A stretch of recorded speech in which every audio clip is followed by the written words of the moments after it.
Good morning, students. I miss you dearly. I wish that I could see you guys in person. Um, but this is the way we do things this semester. I'm making this video because I want to explain the psychosocial assessment to you guys. As you know, that is the writing assignment for the class that is worth 20% of your grade, which means that it fulfills the writing intensive component of the course. So I'm going to go into some detail about what a psychosocial assessment is, why it's important, and then I'm going to show you on Blackboard the psychosocial assessment folder and the assignment so that you have more information about what it is that you're being asked to do. So make sure that you have something to write with before you watch this video, before you continue. Make sure you have paper.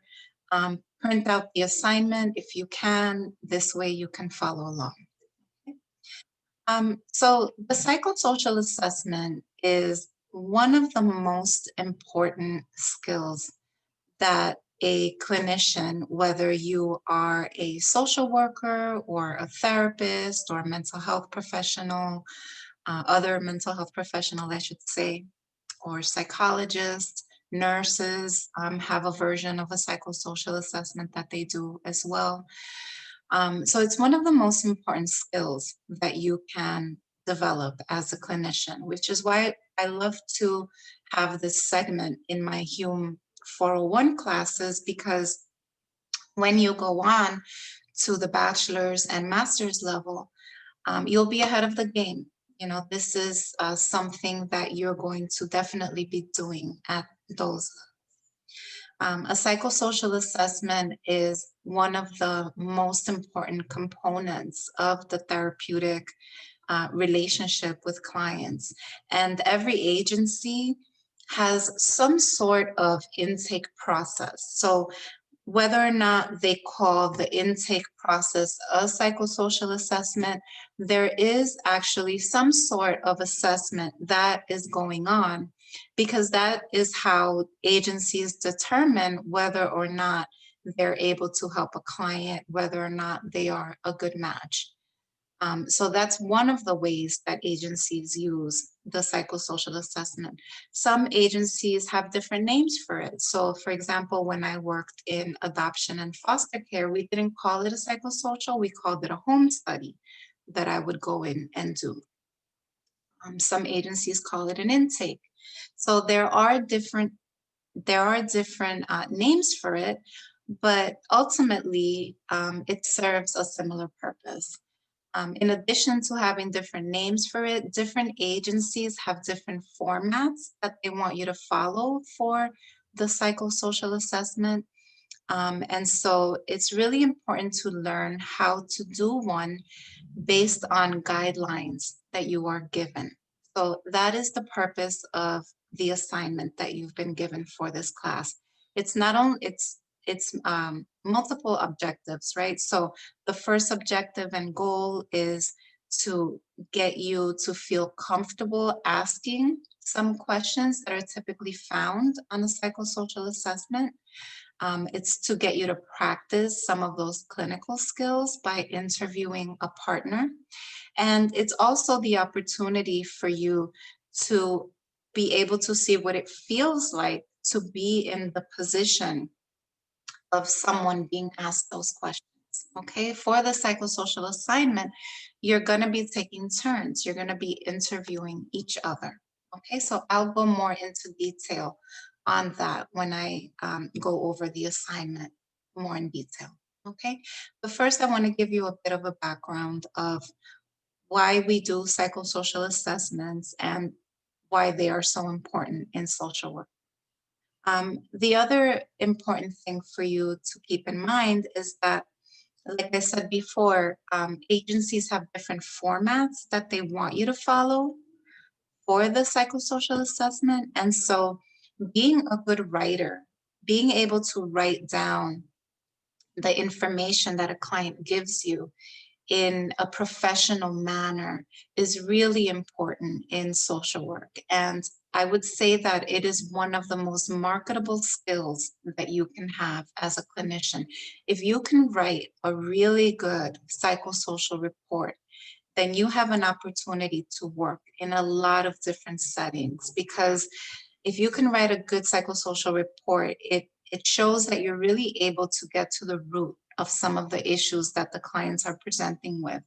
And it's also often the document by which other professionals get to know you by.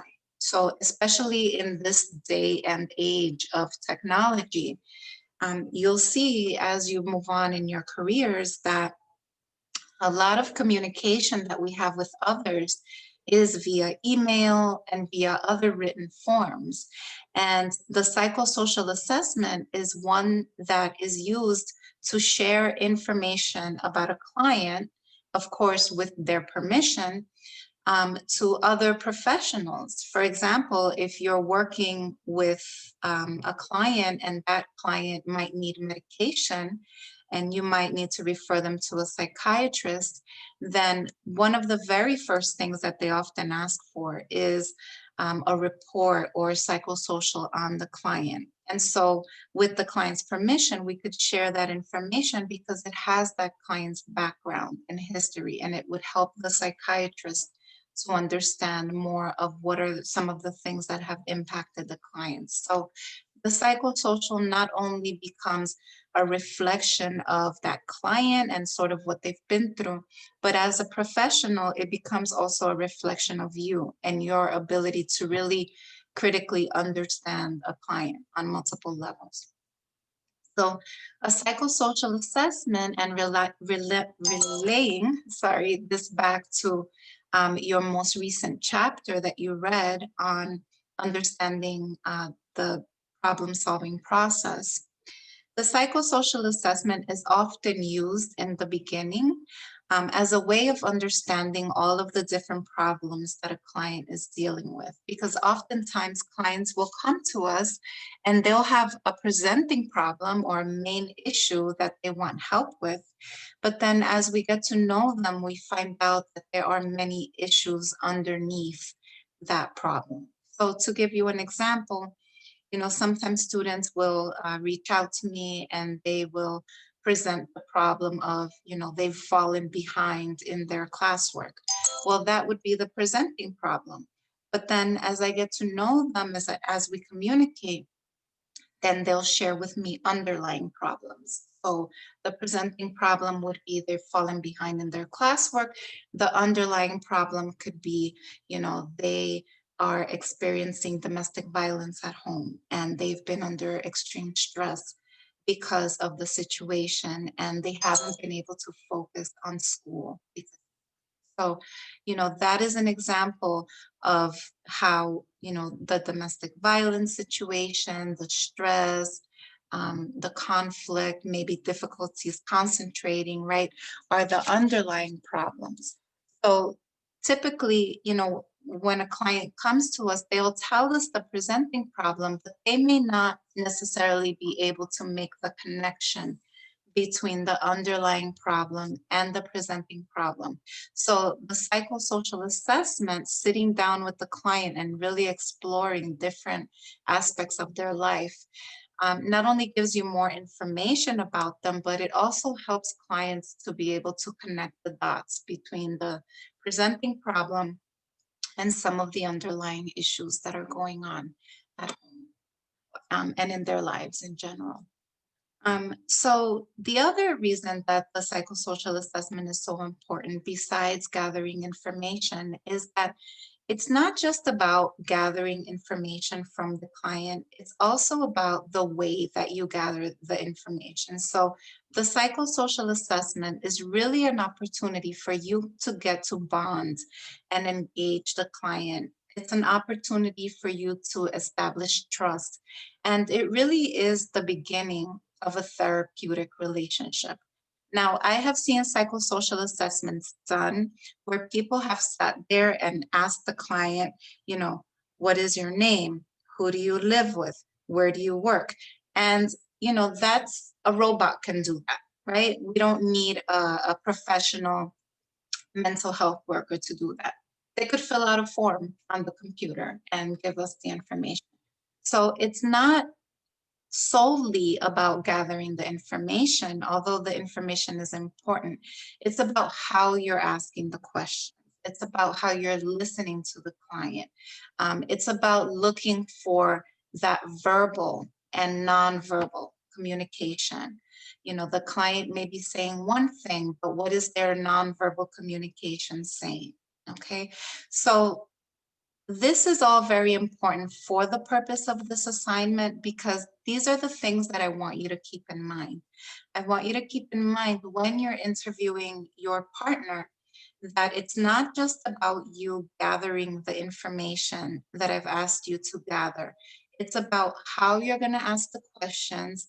It's about thinking about the information that you need to gather before the interview and preparing and thinking about, you know, what questions you need to ask to get the information that you need. But it's also about practicing all of your clinical skills while you're interviewing your partner. Okay. Now, before I go over the assignment details, one thing that I want to really emphasize is that this is you are, this is a mock interview, so you are expected to role play, but you are not your classmate's therapist. Okay, so and during a psychosocial assessment, one of the most important things that we want to refrain from doing is giving advice or making interpretations or trying to tell the client what to do because that would be very premature.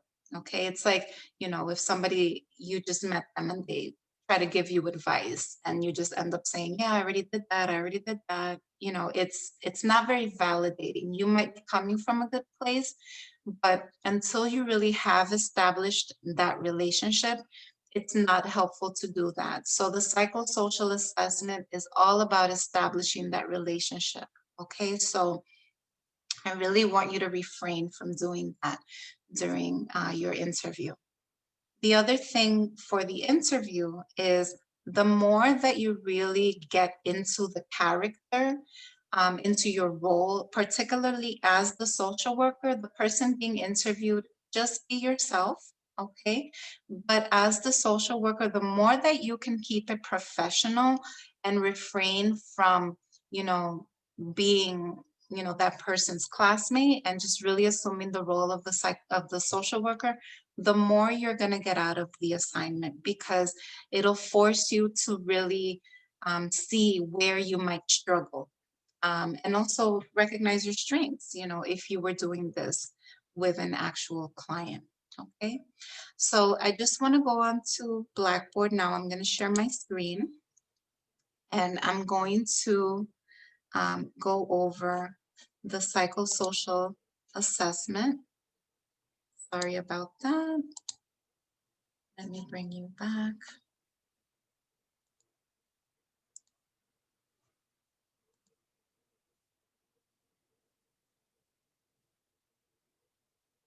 Okay, here we go.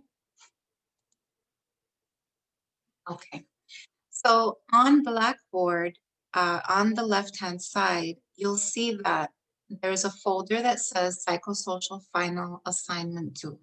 Okay, so it's due on November 5th. So think about this assignment as having two parts. There's an interview that you're doing, and then there's the write-up based on the information that you gather in the interview.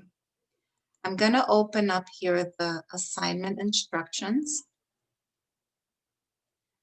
so that I can review them with you. Now, if at any point you have any questions about this that I don't mention in this video, please reach out to me and I'll be happy to help you. I'm also having office hours Thursdays between 10 and 1. Okay, so um, as it highlights here, the psychosocial assessment is worth 20% of your grade. One thing that's very important is just like you would with a client, you would obtain their permission before you do anything with them. You must obtain the consent slash confidentiality agreement from your classmate before you do the interview. Okay, so we would never start a psychosocial assessment without the confidentiality agreement. Okay, so that is also on Blackboard under the tab, the psychosocial assignment tab, and it is this one right here, confidentiality agreement. So back to the psychosocial. So the assignment objectives, as listed here, and as I said before, to practice your interviewing and assessment skills, um, to demonstrate the ability to utilize a professionally accepted format for assessments. So this is why I mentioned before that different agencies may have different names for the psychosocials. But each agency has a format that they want you to follow. For the purpose of this assignment, this is the format that I want you to follow. Okay, so this outline that I have listed. Okay. To apply your skills that you have gained from 201, 301, and 401 in order to conduct this assessment and for you to practice your oral interview and written communication skills. Okay, so this part I'll leave you to read on your own. I just want to get right to the report outline. On Blackboard, I have some sample assessments listed. Okay, so here they are, sample psychosocial assessments. These are assessments that previous students have given to me where they've interviewed their classmates that I have found to be satisfactory. So you can go and use those assessments as a model for your own assessment, okay? Of course, all of the information is going to be different, but if you see those reports, it'll give you a sense of what your report should ultimately look like. So the report itself should have these numerical number headings, okay? So you should have a heading where it states basic information. You should have a heading where it states background and current functioning. You should have a heading where it says client strengths, capacities, and resources. Okay, so you should have those different headings, 3 sections in your report. Now, underneath the headings, you need to make sure that you include these different A through F subsections, okay? Some students might prefer to write the date that the interview was conducted at the top, at the very beginning of the report, and that is fine, okay? You wanna make sure that you begin your psychosocial by stating the name of the person and giving some information about their age, their race, ethnicity, socioeconomic status, what languages they speak, and other demographic information. So why is this important? When we're working with clients, it's important that we understand their demographic information so that we understand a little bit about who they are, right? For example, in terms of age, you know, a person is in a very different stage in their life depending on whether they are 5 years old or whether they are 50 years old, right? A person has different challenges in their life depending on whether they are poor or they are financially well off. A person's race, particularly in the United States, historically and now, does impact the way that person is situated in society. But in addition to those things, asking for this background information and including it in your report helps to give a snapshot of who this individual is. Okay. For referral, you're going to basically for this situation, you're going to state that you are this client or this person was referred to you by Professor Pagan for as part of this course assignment. So that is how you would answer that. One thing that's very important for this assignment is that I don't want you to use the person's actual name. I just want you to put their initial. So for Vanessa and Kamila, Kamila, you're going to use the letter V or the initials V. And for Vanessa, for Kamila, you're going to use KA as her initials. So you can do it in that way, either you put the K or put the KA so that you don't have these documents in your computer saved with this actual person's full name, especially since you're going to be gathering some important private information in them. In terms of the presenting problem, I really want you to keep it internship related. So just pick whatever issue you are dealing with this semester pertaining to your internship. Or you can talk about COVID, how COVID has been impacting you.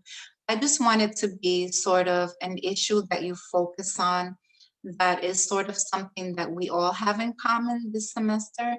And because this is a class assignment and this person interviewing you is not your therapist, this is really not the time to talk about really personal things that are going on in your life.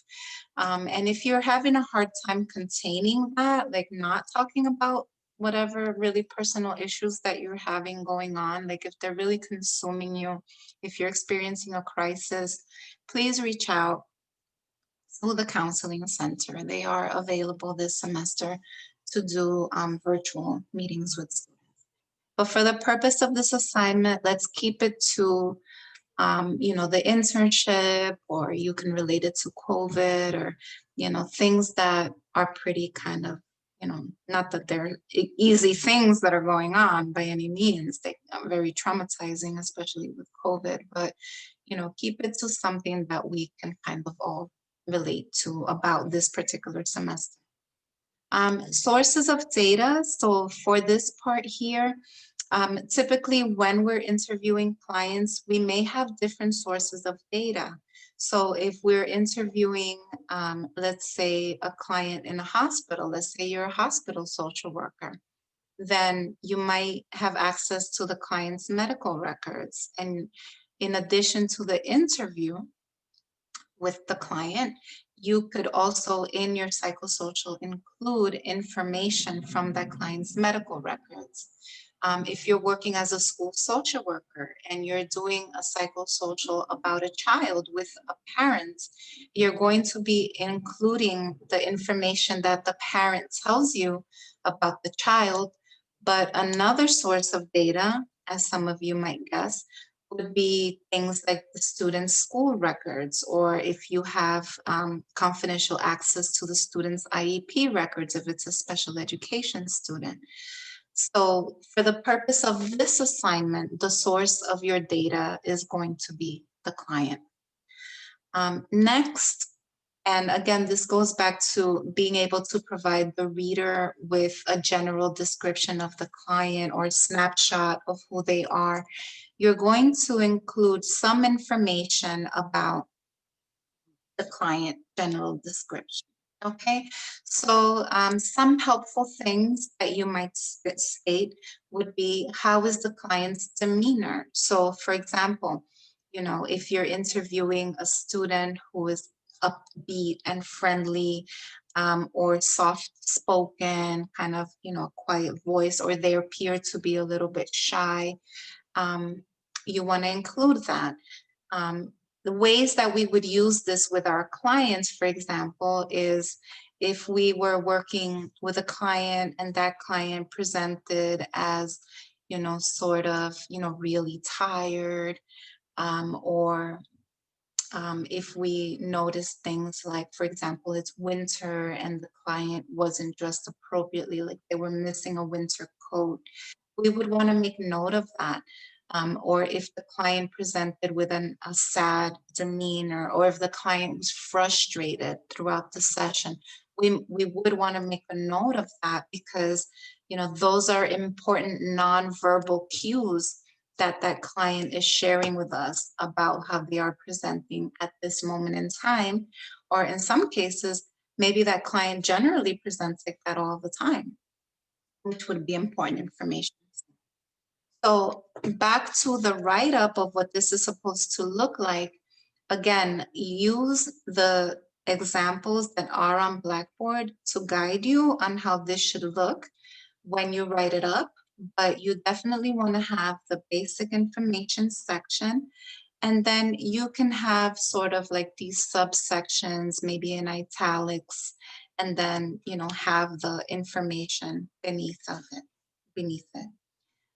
One thing that you want to think about is the way that you're going to ask these questions. So, for example, for identifying information, you don't want to make any assumptions about the client, right? So, if you are looking at the client and the client looks white, you don't want to assume that their race is white, right? You want to ask the person, what is your age? You might, a better way of prefacing this would be, I'm going to ask you a little bit of information about how you identify so that I can get to know you a little bit better. Okay, so what is your age? In terms of race, how do you identify? Because again, the person could be white, but they could be Hispanic, right? The person could be Black, but they could identify as Caribbean or Hispanic, right? So race comes in different forms. The person could be mixed race. You want to also, ask them about their socioeconomic status. So one way that you could phrase that is, in terms of socioeconomic status, how do you identify middle class, poor, lower class, things like that. For the person being interviewed, one thing, and for both actually, the interviewer and the person being interviewed, for the interviewer, I want to say that some of these questions can be a little bit awkward to ask, and that is great. The reason I say that is because I want you to experience that awkwardness, because this is a safe experience. You're interviewing a classmate who's going to be asking you the same questions, and it's going to be just as awkward for them. But when you're doing this in real life and you're interviewing a client, you need to be able to tolerate that awkwardness that comes with asking some of these questions, okay? And this is why we practice this, okay?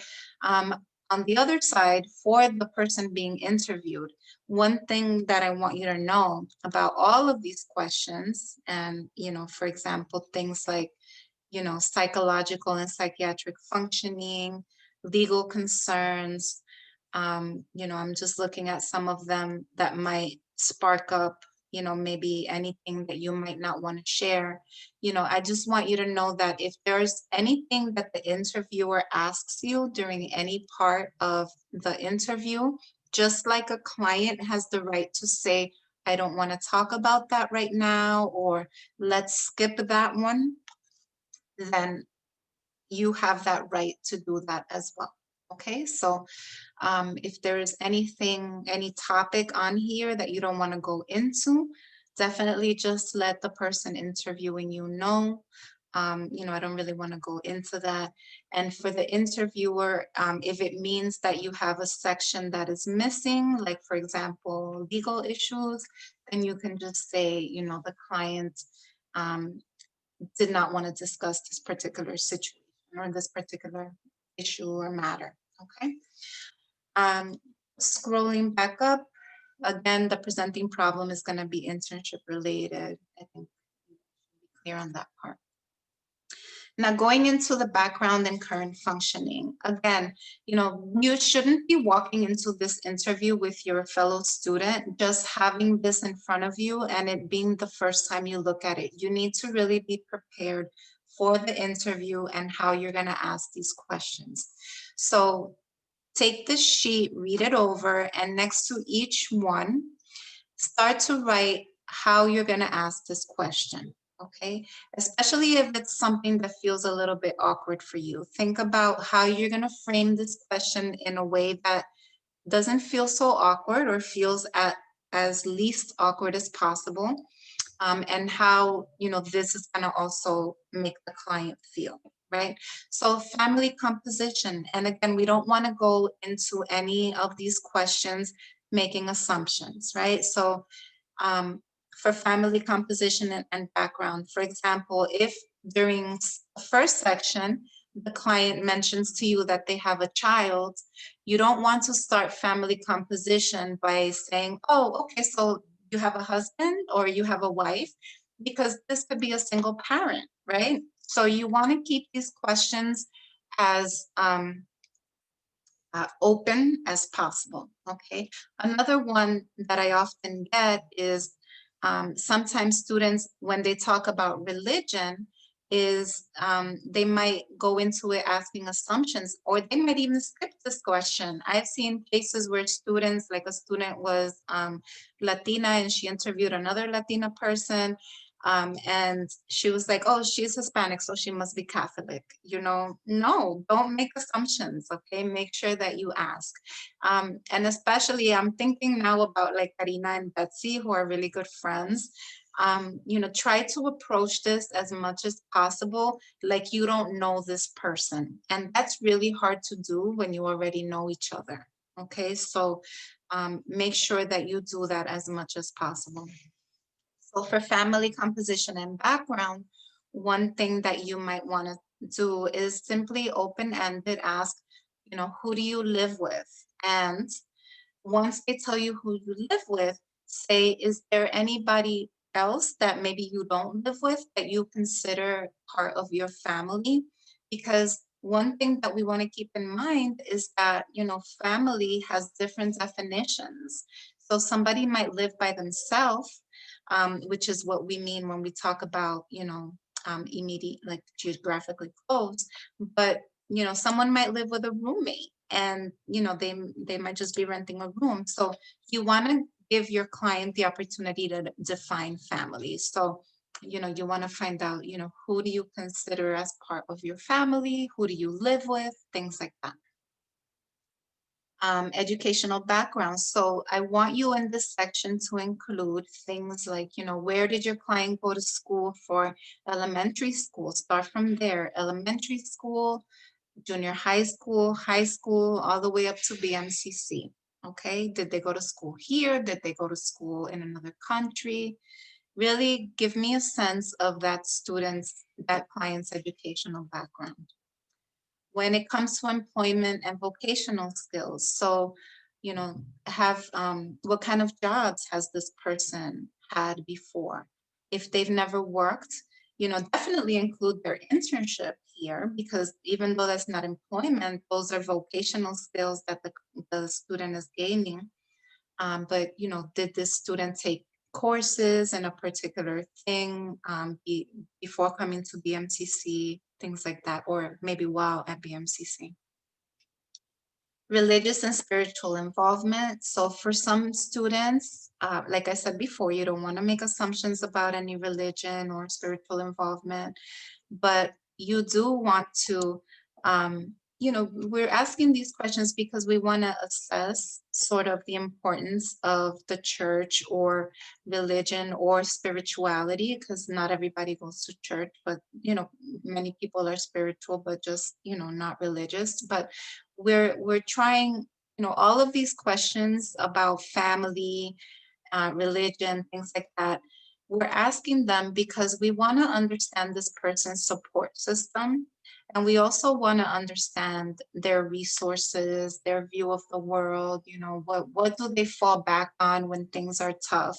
And for some people, religion is a very important part of their life. So that is part of the reason why we ask those things. We want to ask about the client's physical functioning, any health condition, medical issues that they may have.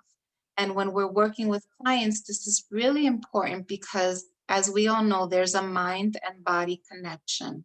And so if a client is presenting with depression, or anxiety, it could be due to stress, it could be due to factors in their lives, but oftentimes it could also be due to some physical things, like, for example, things like thyroid problems or diabetes or, you know, heart conditions that could cause shortness of breath, things of that nature. So it's important for us to have a whole sense of the client and including the psychosocial. And that is why we have the word bio in the biopsychosocial assessment, because we're assessing the biology, the psychology, and the social functioning of the client. For letter F, so you want to talk about if the client, if your student client presents or mentions to you that they have suffered with depression or anxiety, or if they have a diagnosis, or if they have been to therapy, you can indicate it here. You can share as much or as little if you're the person being interviewed. But one thing that I don't want you to do, and you have to be very careful about that, saying that a client stated that they feel depressed is not the same as a client having depression. You are not a licensed mental health specialist at this point in your careers. So, unless the client tells you that they were diagnosed with depression, you are not allowed to say here that the client is depressed. Okay, you can say the client stated that they feel depressed, but you cannot make a diagnosis.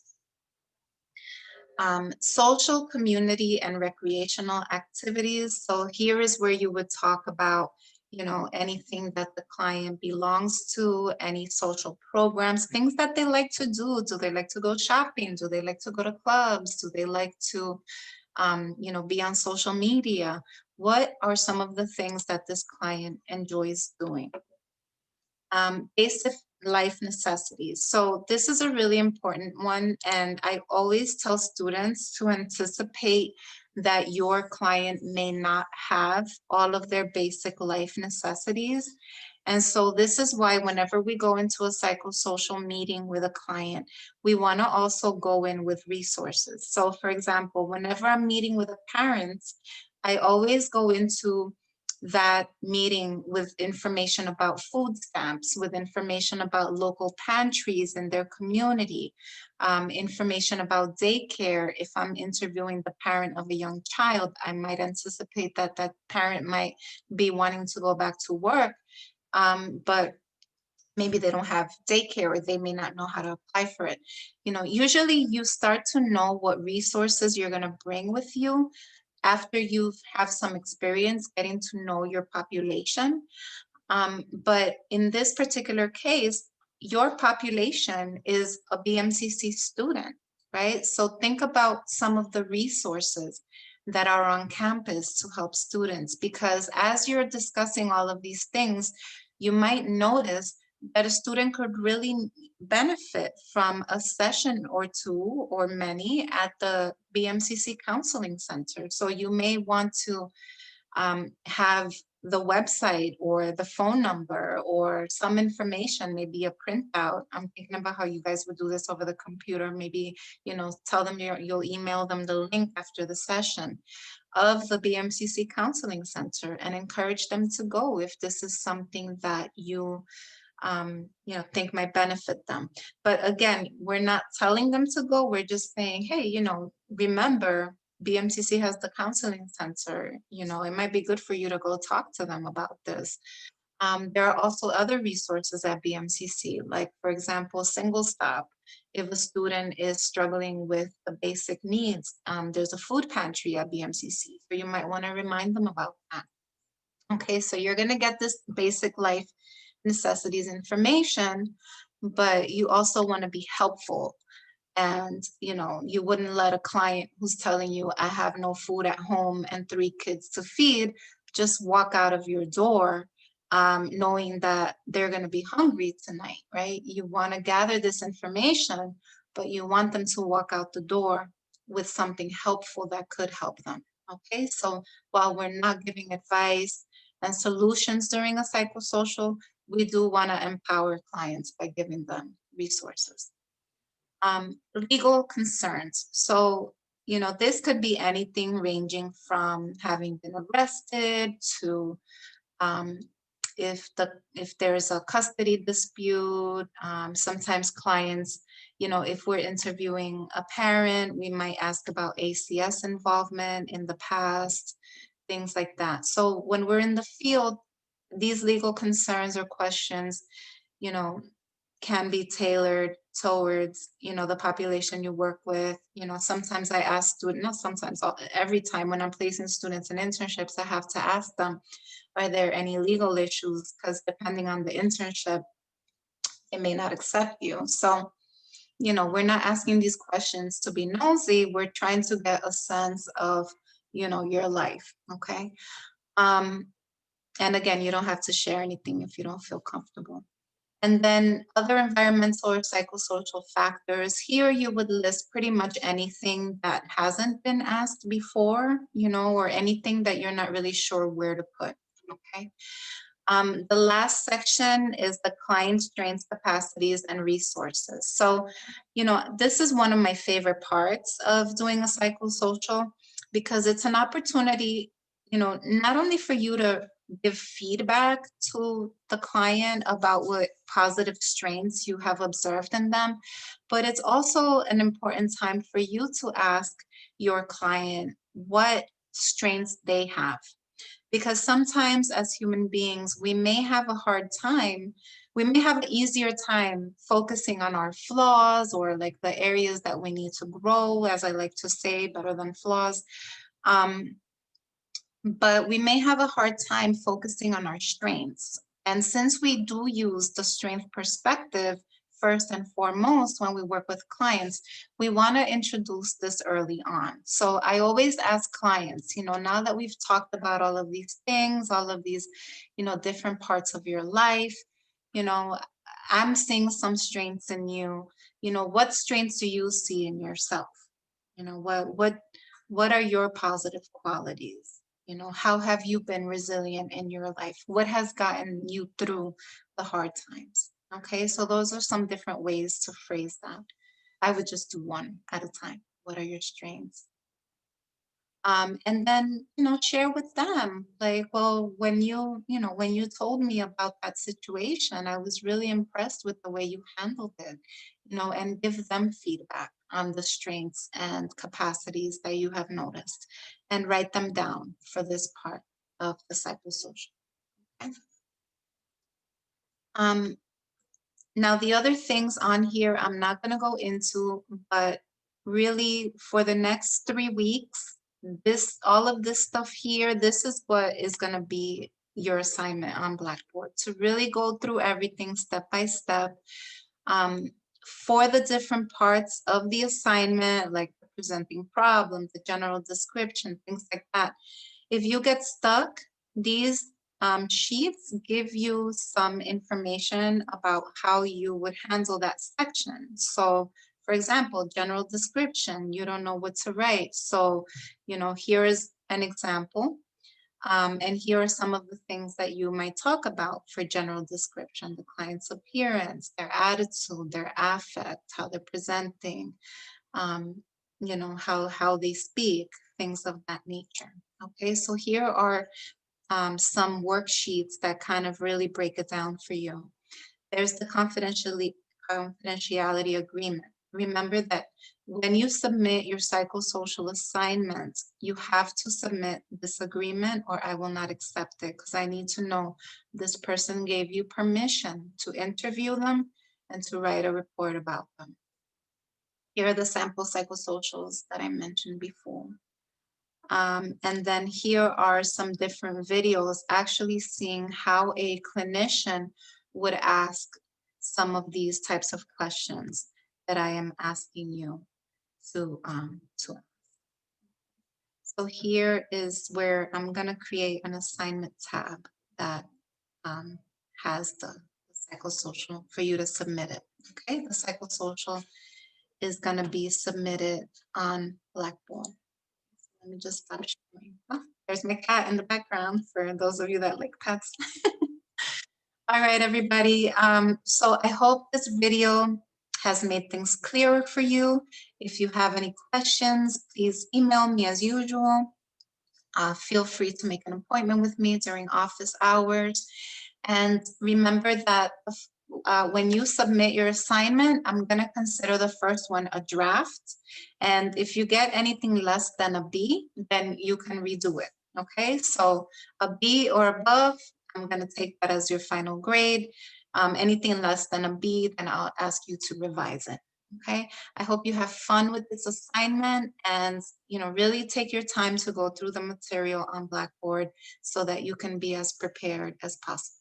Okay, have a great week, everybody. Take care.